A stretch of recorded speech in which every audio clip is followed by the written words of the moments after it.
وأزواجه وذريته أجمعين. اللهم ربنا أرنا الحق حقا وارزقنا اتباعه وأرنا الباطل باطلا وارزقنا اجتنابه. اللهم أرنا حقائق الأشياء كما هي. ربنا زدنا علما وعملا وإخلاصا يا رب العالمين. اللهم انصر أولياءك في غزة وفي الضفة وفي فلسطين كلها خاصة في شمال غزة. اللهم انصر أولياءك في لبنان وفي اليمن وفي العراق وفي سوريا وفي إيران وفي مشارق الأرض ومغاربها. اللهم انصرهم على عدوك وعدوهم إنك على كل شيء قدير. اللهم فرج عنا وعن إخواننا في غزة وفي الضفة وفي فلسطين كلها وخاصة في شمال غزة.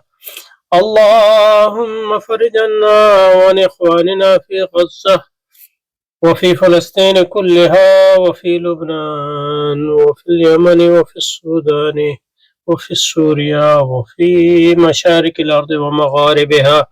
اللهم نفس كربنا وكربهم وثبت أقدامنا وأقدامهم والطفنا وبهم يا أرحم الراحمين يا رب العالمين. اللهم أحينا شهداء ومتنا شهداء. اللهم ارزقنا زيارة حرم حبيبك ووصيك وخليلك محمد صلى الله عليه وسلم. اللهم مماتا في سبيلك وفي ديار حبيبك صلى الله عليه وآله وسلم. وسلم على سيدنا وحبيبنا وشفيعنا وطبيب قلوبنا ومأوانا وملجانا محمد وآله وصحبه وذريته أجمعين برحمتك يا أرحم الراحمين. آمين. Okay, so fascism. Looking at fascism. So yesterday we looked at rationality part, now universality. It propounds irrationality and particularity in contrast to rationality and universality. Now, it's true that fascism, like any other nationalistic movements, is particularistic, so it's not universal in its claim. So fascism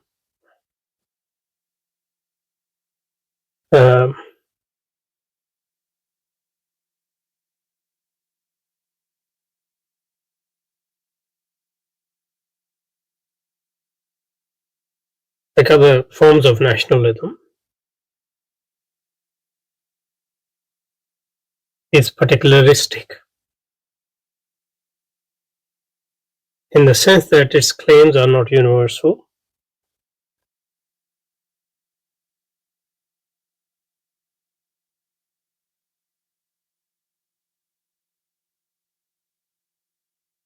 They are about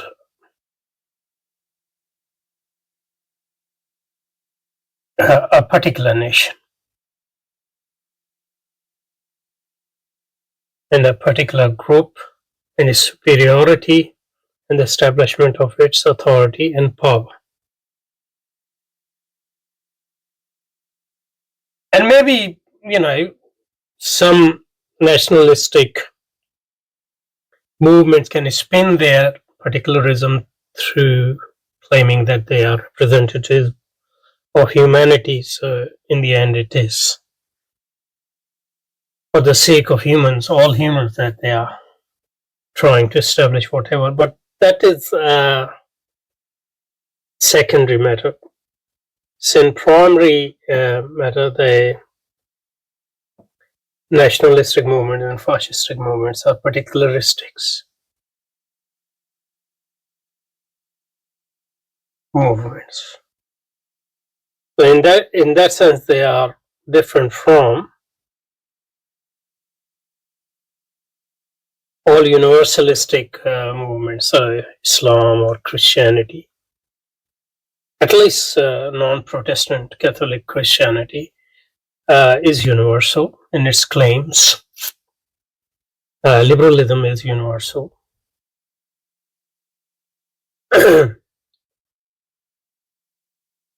So capitalism is universal in that sense.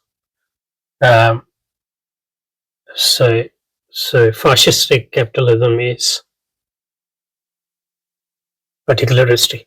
But obviously, if you espouse so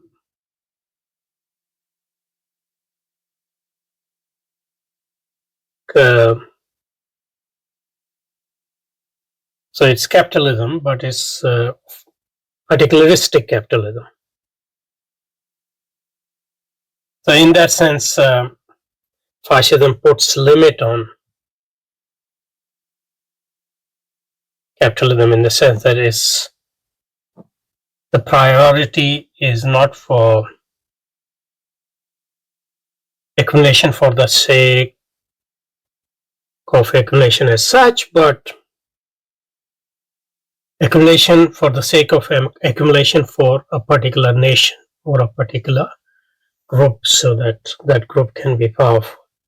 So that's a limit on. So at the time of crisis, capitalism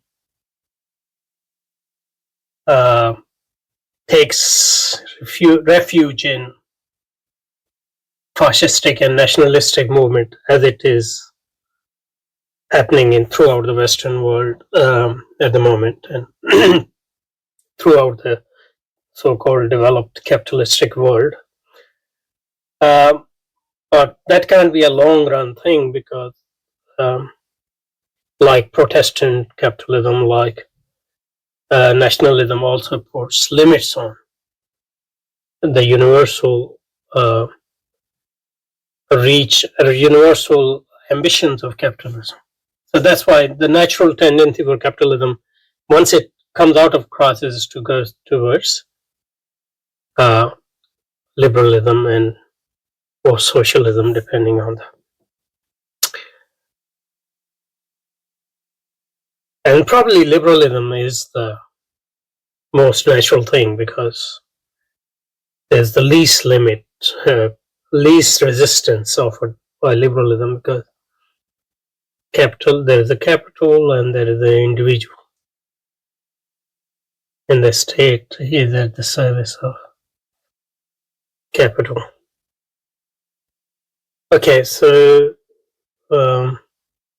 yeah, so fascism is a particularistic movement that denies universalism, and that's why it's against universalistic movements very much.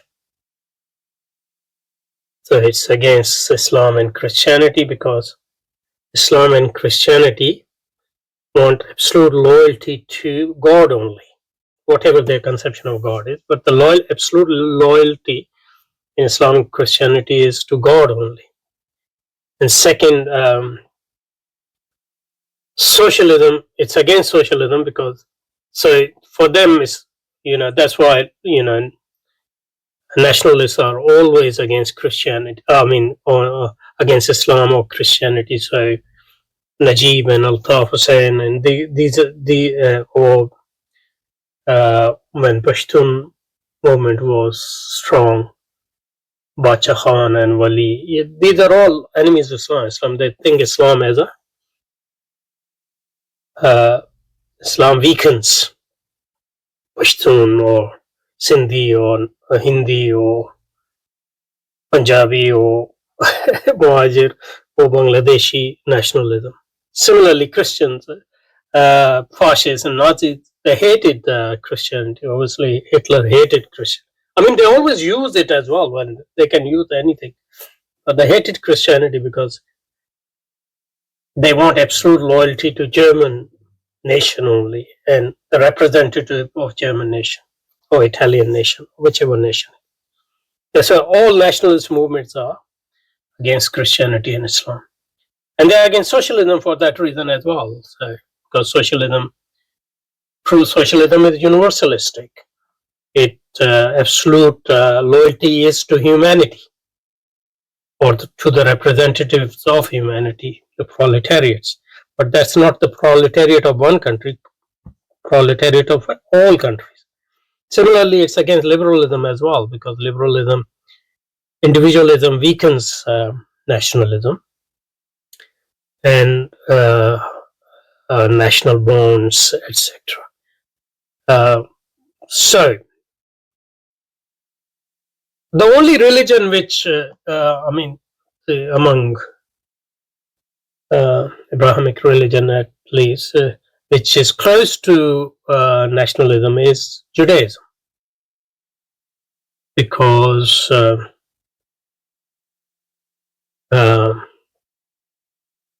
it is particularistic, it's not universal. It's the religion of Jewish people, however you define them, particular people, and they are the chosen of God over all other people. So so Judaism is not a universalistic religion like Islam and Christianity. So that's why nationalists, Jewish and Zionists, always, behind nationalist movements as well. Like it makes sense for them to support, for example, right wing and conservative politics, which is nationalistic at its core. Trump's movement and far right movements in Britain and all in Germany, etc. They are all supported by because intuitively you think that they will be against them, but they are not. And even Nazis, even they hated Jews. They also had a great. Hitler was very much impressed by Jews, and in turn, Nazis were actually also very impressed by Jews. So they adopted others' strategies, as you can see what is happening now in Palestine, Lebanon, and all over the place. Similarly, Protestantism, which Protestantism, which became the fountainhead of nationalism all over Europe and destroyed Christian universalism, to the extent that even Catholic Christianity became nationalistic, or at least succumbed to the pressures to a certain extent. And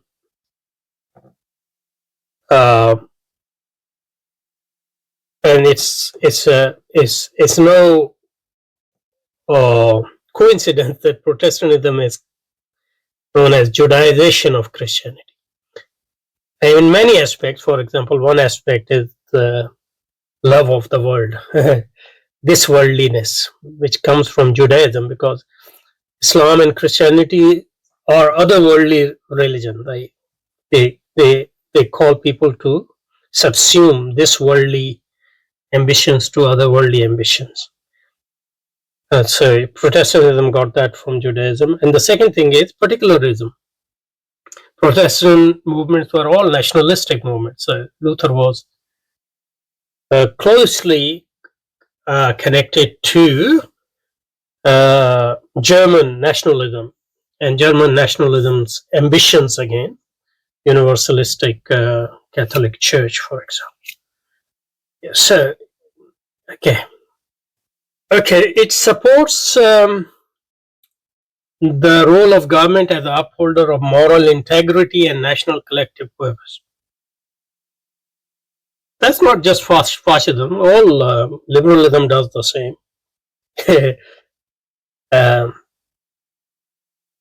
Socialism does the same. All modern ideologies establish modern state as the center of human organization, and they use government and the state to constitute and reconstitute individuals and consciousness, etc. I think liberalism needs it even more, because liberalism believe in freedom. So if you want people to be free, you need them to behave in certain way more than. So that's the paradox of freedom, actually. Um, so there are two things I want to say in this context. All modern all modern ideologies, be it liberalism or nationalism or fascism, they realize the centrality of the state in organization of human life.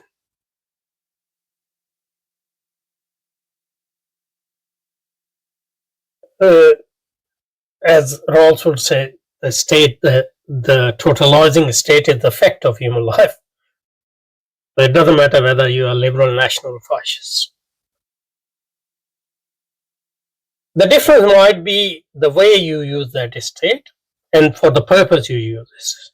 So that's why it is ridiculous to ask Muslims or Christians not to try to establish their own state. Because without a state, you can't sustain any ideology in the modern world. So what I'm saying is, it's not just fascism, but liberalism, socialism, all use a state to constitute individual consciousness, social mores, collective consciousness, market, etc. So fascism is not unique in that. Yes, they do it. Technology is different. Techniques are different. And one difference is that because liberalism believe in individual freedom, of course, socialism and nationalism also believe in freedom. They're all modernistic ideologies. But they believe in the freedom of humanity or the freedom of nation. But since liberalism believe in individual freedom, it actually needs more control. This is the paradox of freedom. Paradox of freedom. Because you give people more freedom, you make sure that they are able to self-discipline. And how you make sure that they are self-disciplined? Through education, through propaganda, through advertisement, through entertainment, through making them, as Chomsky would say or Foucault would say, making them, inculcate the philosophy of futility, the philosophy of entertainment in there. So they are not going to bother you then in more serious things. So the thing is that if people are more free, if you give people more individual freedom, you need to control them more. So in fact, liberalism needs more control than socialism and fascism in many ways. But the difference is that the way they control is different, which mixes not only stick with carrot, which all of them do, but also it uses more subtle art of and technology of liberal government.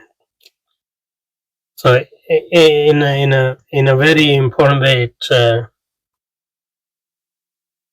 relies on education, advertisement, it relies on surveillance, subtle surveillance, it relies on knowledge, statistics in order to shape human behavior in a way in which the need to directly control them would be less. You shape an individuality in certain way that it is self-discipline in many ways. Okay, let's go back. So it's not true that fascism is unique in that it uses government. So it advocates an authoritarian state in the government controls all aspects. All the states control or manage all aspects of life. Liberal state does it too. A liberal state is not an authoritarian state, but that doesn't mean that it is not a controlling state. The way of its control is different. That's called management.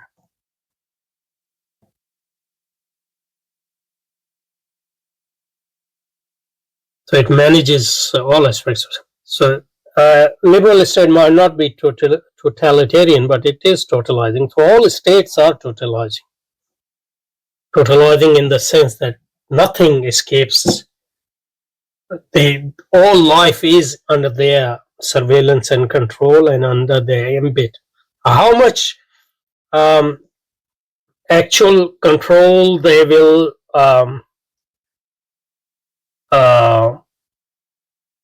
use at certain point, that depends on your technology of government and your art of government. But that doesn't mean that a liberal state is not a totalizing state. It might not be totalitarian state, but it is a totalizing state. In practice, Mussolini's fascist government denied freedom of speech to individuals. Yes, because real freedom belongs to nation. An appeal to violence. Violence is used by liberal states as well. Like, look at that. America. There are more prisoners in prisons in America than anywhere in the world. Even more than China, which is like 3-4 times larger in population than America. So these are propaganda that obviously fascist propaganda, fascist authoritarianism and violence is crude. That's why. But liberal states actually learn from Nazis and fascists and all this. The term fascism was later used to characterize Hitler's National Socialism and other European regimes influenced by Hitler and Mussolini. Through Hitler, fascism became associated with genocidal anti-Semitism. Not just genocidal anti-Semitism, genocidal anti-Slavic people, genocidal anti-Gypsies. There are more Gypsies and Slavic people killed than Semites, pseudo-Semites like Jews. But obviously, our modern propaganda, obviously, because Jews are and Americans are chosen people of the God, so their lives are more precious. So obviously, they are always mentioned. But other fascist regimes were militaristic. Non-fascist regimes are militaristic as well, like America. No regime has been more militaristic in the history of human world than America, the liberal country. Since the World War, the term has been taken as a symbol of evil. One-sidedly, because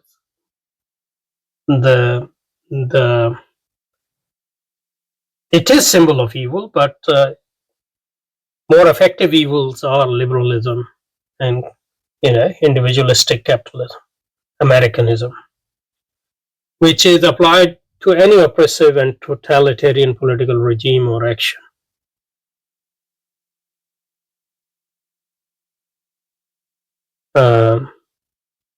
Which is not to say that liberal regimes are not oppressive. Depends on it. Like America is oppressive to poor and black people and to minorities. Might not be that oppressive to rich white people, but as I gave you the example of people in American jails.